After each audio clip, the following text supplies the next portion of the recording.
Salve fanáticos em Attack on Titan, eu sou o Joel e esse é o primeiro vídeo de fanfic aqui do canal.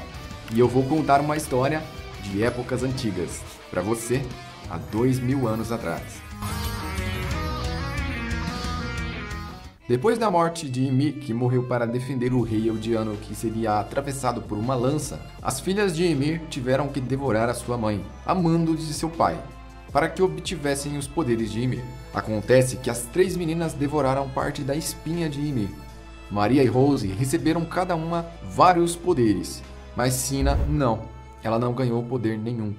A princípio parecia que ela não havia recebido nada, e por conta disso, Maria e Rose fizeram grandes feitos para o reino de Eldia.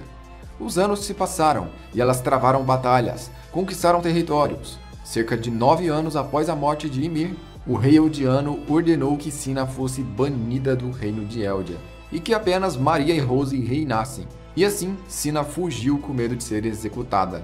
O seu próprio pai a odiava por ela não ter recebido nenhum poder de titã. Enquanto isso, durante esses 9 anos, Maria passou por 2 casamentos e teve filhos e filhas. No seu primeiro casamento, ela se casou com um homem muito nobre que tinha muitas terras e muito poder. Seu sobrenome era Reis. E os filhos de Maria, com o Lord Reis, deram origem à família Reis que conhecemos. Só que o Lord Reis acabou falecendo muito cedo e Maria se casou novamente, dessa vez com um homem que não era nobre. E por conta disso, ela manteve o seu sobrenome real nos seus filhos. Logo, Maria tinha filhos com o sobrenome Reis e com o sobrenome Fritz. E Rose não se casou nem teve filhos. Já Sina Fritz, quando foi banida, pegou carona nas carruagens que faziam o transporte de seda e couros. Eles cruzavam o deserto e subiam em navios para atravessar o Mediterrâneo. Depois, esses comerciantes continuavam até o país mais rico do mundo, onde todos os comerciantes do mundo se encontravam. Esse reino era a Rússia. Porém, durante o caminho, as carruagens foram atacadas. Inclusive, aqui estava Sina. Elas foram atacadas por saqueadores que levaram todos os bens dos comerciantes e capturaram Sina. Como ela era uma mulher muito bonita, ela foi levada para ser vendida. E então, Sina se tornou escrava. Eles a levaram para ser escrava nos povoados da região. Lá, Sina, que havia nascido na nobreza, conheceu a verdade sobre a vida. Eles levaram ela até uma praça pública e tiraram toda a sua roupa. Junto com várias outras escravas e escravos, eles foram expostos nus a várias pessoas para que fossem selecionados e vendidos. Um conde chamado Ragnar comprou Sina e algumas outras escravas, e ela teve que aprender a trabalhar em seu condado. Sina fazia todo o tipo de trabalho braçal, incluindo cuidar de porcos. Então, algumas semanas se passaram e o conde Ragnar viajou em uma das suas expedições pelo mundo. Durante os meses que Ragnar ficou fora, o condado foi invadido e tomado, e Sina foi violentada durante o ataque. Ela apanhou e o seu rosto ficou deformado. Então o novo conde que havia tomado o poder resolveu não aceitar uma escrava feia com o rosto cheio de machucados e mandou ela mendigar nas ruas caso ela quisesse sobreviver. Sina ficou mais algumas semanas dormindo nas ruas e vivendo de esmolas e restos de comida que ela achava no lixo das outras pessoas. Todos que passavam por ela zombavam e muitos jogavam coisas nela, como água fria, por exemplo, para que ela fosse mendigar em outro lugar. Naturalmente, ela não tinha como se secar e passava um frio intenso. Eles estavam começando a entrar no inverno. Sina ficou severamente doente e passou muita fome. Ragnar então voltou. Chegando da sua longa viagem, ele encontrou seu condado totalmente tomado. Ele e os seus homens atacaram e derrubaram o usurpador, recuperando assim a liderança do local. Agora, eles fariam um banquete, pois haviam trazido inúmeras peças de ouro puro da sua última viagem e tinham recuperado seu território. Durante esse banquete, eles também resolveram fazer um culto religioso a seus deuses. E no ritual, haviam muitas coisas, como música, danças, sacerdotes, bruxas e sacrifícios. Sendo que no total seriam 9 sacrifícios. Os 8 primeiros seriam animais, e o 9º sacrifício seria um humano. E para isso, eles precisavam encontrar um humano descartável para servir como sacrifício para seus deuses. Ragnar mandou que seus homens andassem pela cidade e procurassem por algum vagabundo que pudesse ocupar essa posição. Então, eles encontraram Sina, uma escrava que havia sido comprada bem barato, estava traumatizada com o ataque, deformada, doente e quase morta de fome. Eles a amarraram e a levaram até o santuário onde aconteceria o ritual. As criadas deram banho e vestiram Sina com roupas de sacrifício, a preparando para o grande momento. Então começou a festa. As pessoas pulavam e dançavam e chamavam o nome de seus deuses, todos felizes. O momento chegava. Sina foi escoltada até o altar. Foi presa, amarrada pelas mãos e pelos pés, e abaixo dela, cerca de alguns centímetros, foi acesa uma grande fogueira que devoraria Sina em alguns instantes. Enquanto as bruxas falavam em língua antiga, conjurando o nome dos seus deuses, os sacerdotes cantavam as canções dos deuses nórdicos. Quando o fogo tocou nos pés de Sina, ela paralisou por um momento, pois aquela dor era algo inimaginável. E estava apenas começando. Para ela, cada segundo parecia uma eternidade. Suas unhas estavam derretendo, enquanto o fogo a consumia, subindo pelas suas pernas. Os céus se fecharam, e os raios começaram a cortar os céus. Parecia que ele estava respondendo ao sacrifício. Então Ragnar gritou para que Odin aceitasse o sacrifício em nome dele e do seu povo e de todas as suas conquistas já feitas. No meio de tantos raios no céu, um deles acertou em cheio o local onde estava Sina. Ela estava amarrada em um poste de madeira. E durante esse momento algo aconteceu. Sina havia devorado parte da espinha da sua mãe, mas nunca havia despertado nenhum tipo de poder de titã. Acontece que Sina havia devorado o núcleo do parasita. E até o momento, isso parecia completamente irrelevante. No momento que o raio atravessou o corpo de Sina, a onda de eletricidade despertou o núcleo que havia sido devorado e estava alojado nas paredes do seu estômago. Tentáculos se formaram ali mesmo, e um parasita cresceu rapidamente. Ele andou por todo o corpo de Sina enquanto ela sentia uma dor agonizante. O fogo já estava quase na altura do seu estômago, e por algum milagre ela ainda estava viva. Então o parasita se alojou nas costas dela e se fundiu com Sina. Um enorme raio amarelo se destacou no meio dos raios de toda a tempestade, e a fogueira onde estava Sina explodiu. A forma de uma mulher gigantesca foi vista por todos. Sua explosão de transformação foi direcionada para cima, não deixando com que nenhuma pessoa próxima se ferisse. Mas mesmo assim, os ventos fortes e quentes gerados pela transformação foram suficientes para abrir os céus, dissipando todas as nuvens e mostrando uma gigantesca lua cheia. Naquela noite, o céu estava estrelado. Sina havia se transformado em uma gigante de 139 metros. Estava diante de todos ali presentes, sem eles mesmos acreditarem no que estava acontecendo. Sem saber o que fazer, as pessoas começaram a se curvar em sinal de adoração a Sina. Era como uma deusa materializada. Por alguns segundos, ela ficou parada, sem conseguir acreditar em tudo aquilo. Quando ela decidiu se mover, ela olhou para o rosto assustado de todos ali. As bruxas e sacerdotes curvados como súditos. E após pensar sobre tudo o que aquele lugar tinha causado para ela, ela então criou uma marreta do seu tamanho, usando o endurecimento de Titã. E o som, ao movê-lo pelo ar, era ensurdecedor. Ela então o lançou para trás e, em um violento movimento rápido, desceu sua enorme marreta sobre o povo nórdico. Naquela noite, Sina dizimou cerca de 9.000 moradores do condado. Quando ela finalmente se acalmou e voltou à sua forma humana, ela percebeu que o seu rosto havia sido regenerado graças ao poder de Titã.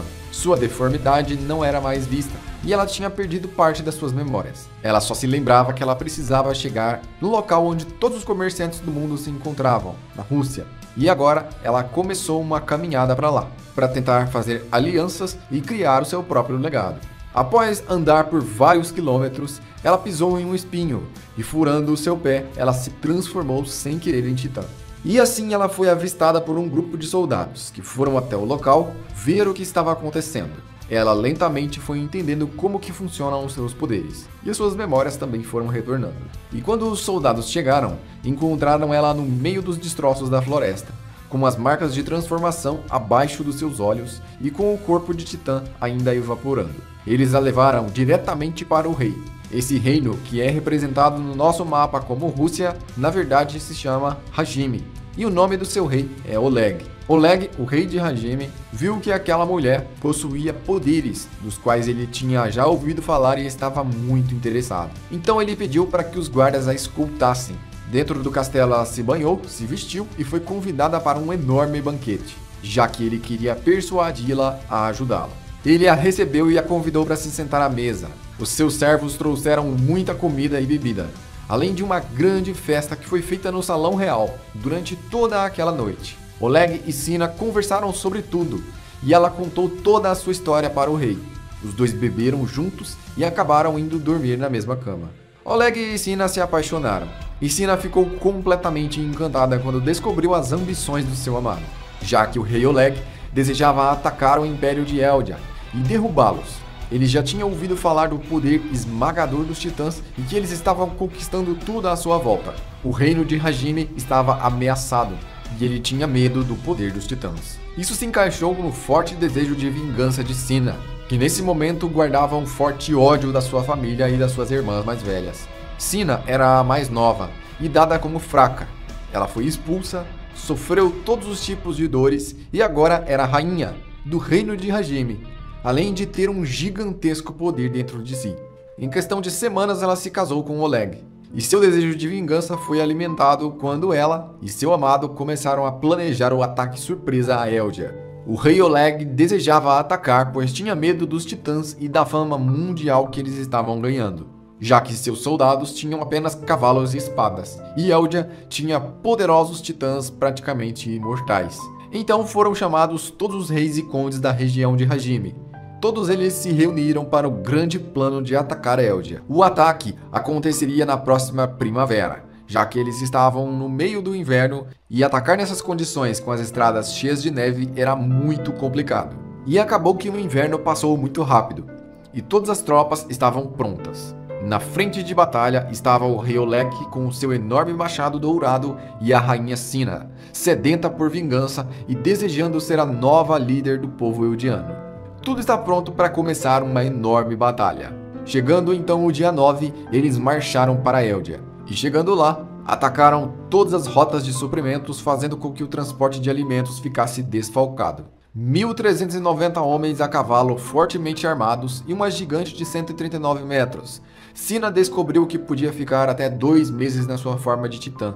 E então, eles entraram na primeira cidade, que era a cidade onde reinava Rose. Lá, centenas de pessoas foram massacradas pelos cavaleiros de Hajime, e Sina golpeava as casas e prédios com seus poderes de endurecimento de titã que ela controlava de uma forma nunca vista antes. Sua enorme marreta descia sobre as casas e sobre as pessoas. Ela era capaz de criar espinhos de até 90 metros e modificá-los para que eles destruíssem ainda mais. E ela podia fazer pequenos titãs de endurecimento. Os titãs de endurecimento ficavam ligados a ela por cabos, e eles tinham cerca de 10 metros. Ela podia fazer até 9 deles, e todos eles eram protegidos por placas de endurecimento, além de terem uma força física bem considerável. Porém, se o cabo se rompesse entre o titã principal e os pequenos titãs, o corpo do titã criado virava vapor. Rose rapidamente foi alertada, mas quando ela conseguiu agir, metade da cidade já tinha sido destruída. E então ela resolveu lutar. Como o titã era muito parecido com a sua irmã, ela rapidamente entendeu o que estava acontecendo. O território de Rose ficava um pouco antes do território de Maria, que era o maior de todos. E assim Rose se levantou com seus poderes. Rose era capaz de assumir a forma titânica de vários animais. Cada vez que se transformava, ela podia se tornar um animal diferente, além de ter uma grande velocidade. E assim, as duas lutaram durante toda a noite, com severas consequências, já que os soldados e moradores foram pegos no meio do fogo cruzado. No final, Rose recebeu a ajuda de Maria, que tinha um titã de 60 metros capaz de usar um endurecimento, coberto de placas e com a habilidade de endurecer partes específicas do corpo. As duas lutaram contra sua irmã mais nova e a expulsaram dali. Sina, depois de se destransformar, conseguiu fugir a cavalo. Maria e Rose resolveram unir seus reinos para reconstruir e fortificar suas defesas. Mandaram também com que homens buscassem e encontrassem Sina a qualquer custo. E ela então aguardou mais um ano, já que o tempo de vida das suas irmãs estava acabando. Instintivamente elas sabiam que ao portar o poder do Titã em 13 anos, elas morreriam. Porém, como Sina havia recebido seu poder há pouco tempo, ela ainda tinha um longo período. Já suas irmãs tinham pouco tempo restante. Durante esse ano, Maria ficou grávida e passou a ter muito medo de se tornar titã, porque ela poderia perder o bebê. E por conta disso, Maria ficou fora de combate. E o reino deveria ser defendido apenas por Rose durante os próximos 9 meses. Então Rose ordenou com que os cientistas buscassem alguma forma de replicar seus poderes, para que eles tivessem mais opções. E assim nasceu a titanologia, a ciência que estuda os titãs. Eles estudaram os arredores de onde a Ymir se tornou titã. Coletaram a água do lago, de dentro da árvore e até a madeira da árvore. Por mais que eles fizessem experimentos de vários tipos, nenhum dava resultado. E cada vez mais, eles perdiam mais cobaias humanas, até que ficaram sem nenhuma. Então Rose ordenou que fosse feita uma compra de 100 escravos. Na época, havia uma venda de escravos em praça pública, e algumas pessoas haviam sido capturadas no país de Hiruzu. Elas foram compradas como escravos para experimentos. Então os cientistas decidiram coletar sangue de Maria e Rose para aplicar nas cobaias. Nenhum resultado foi obtido nos primeiros testes, mas o experimento com a medula deu certo. Ao remover parte do líquido espinhal de Rose, os pesquisadores viram que aquele sangue não era vermelho, era um fluido diferente de tudo já visto antes. E ao aplicar aquilo em um dos seus experimentos, ele morreu na hora. Entre as cobaias, havia um que resistiu ao líquido de titã, e não aconteceu nada com ele. Mas também foi considerado um fracasso. Junto com ele estava sua filha. E quando foram repetir o mesmo experimento com a sua filha, ele ficou louco, começou a gritar e se debater. Quando eles finalmente começaram a cortar a sua filha, ele soltou vários raios por todo o corpo e abriu as barras de aço da jaula em que ele estava preso. Com as mãos nuas, ele mostrou uma força muito fora do comum e salvou a sua filha. Ele fugiu do local e se isolou em uma caverna. Rose foi pessoalmente se encontrar com ele e disse que ele seria um nobre, um protetor da realeza, e que ele e a filha dele teriam uma vida de luxos dentro do Império de Eldia. Depois de ficar um pouco relutante, ele aceitou, e seu nome era Dairo Ackerman. Esse foi o primeiro Ackerman da história. Sina preparou um enorme exército e atacou novamente, dessa vez com uma estratégia surpresa. Eles apareceram à noite e montaram armadilhas por todos os lados, além de soltarem animais selvagens dentro das cidades para deixar todos em pânico. Além disso, Oleg subornou todos os líderes do reino de Eldia que cuidavam da segurança. O único que ficou sem saber de nada foi Dairo Ackerman. Quando o ataque começou, todos os homens que lutavam por Eldia se voltaram contra o reino e se juntaram a Sina. Dairo Ackerman, com a sua espada, naquela noite, feriu sozinho 3.500 homens, deixando eles incapazes de lutar. E isso aconteceu quando Maria estava em 9 meses de gestação e não podia lutar de forma alguma. Rose estava lutando contra sua irmã Sina, mas em desvantagem. Dairo Ackerman, durante a batalha, conseguiu vencer e ferir várias vezes Sina, mesmo ela estando na sua forma titã de 139 metros. Porém, as feridas que ele causava eram rapidamente regeneradas. Quando Sina viu as habilidades formidáveis daquele guerreiro Ackerman, ela o agarrou nas mãos e fugiu.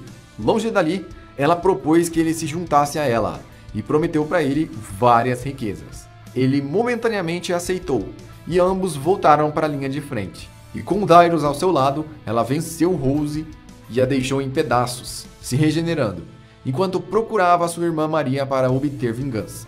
Quando ela estava quase chegando, no local onde Maria estava escondida, apareceu um cavalo branco, com um cavaleiro empunhando uma bandeira branca de paz. Então, foi convocada uma reunião de trégua entre as 3 irmãs. Elas se reuniram e bem antes disso, Maria e Rose já haviam dado a Dairo Ackerman a missão de derrotá-la caso ela tentasse trazê-lo para o lado dela. Assim, Dairo estava fingindo que estava do lado de Sina para cumprir a sua missão. Enquanto isso, Maria e Rose mantinham a filha de Dairo Ackerman aprisionada, por segurança.